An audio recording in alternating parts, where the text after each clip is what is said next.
bu yıldan bizning har otna boshlana endi flagni olib kiruvdan, flag qo'yudan gimnlar yurdi biz tatarcha ham ruschasi.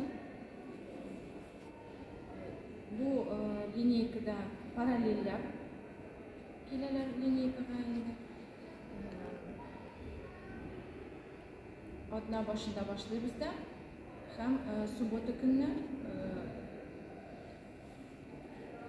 flagni chiqaradi.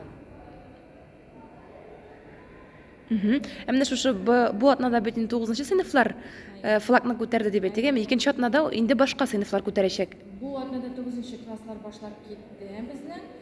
Суббота көнне инде без флагны чыгарганда шокрабыз 9-нчы классларны һәм 8-нчы классларны. Ни өчен 8-нчы классларны, икенче атнада 8-нчы класслар понедельник шулай флагны опрәчәк.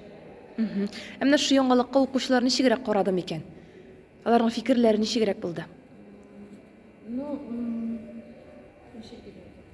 Алар bu яктан бик горурландылар. Чөнки менә мәсәлән даже шул флаг опырышы балалар өчен бик тә җаваплы карыйлар. Җәй көне без пост номер 1-да вахта памяти бардык инде. Шунда балалар башлап китте 9-нчы класслар.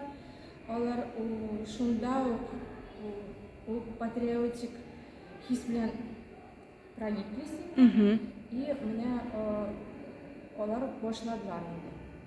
Алар шунда ук әйткәннәр инде, что алар мы очень гордимся, что мы несем вахту памяти. Горурлык хисләре кичерәләр инде барыбер да бит. Горурлык хисләре бар балаларда. Әмді шушы флагларны күтәрү миссиясе кемнәргә йөкләнә? Бигрәк тә нинди балаларга дип әйтик? Беренче чиратта иң әйбәт укучыларга, бу яктан спортсменнарга, конкурсларда катнашучы балалар, актив балаларга. Шуларга беренче чиратта.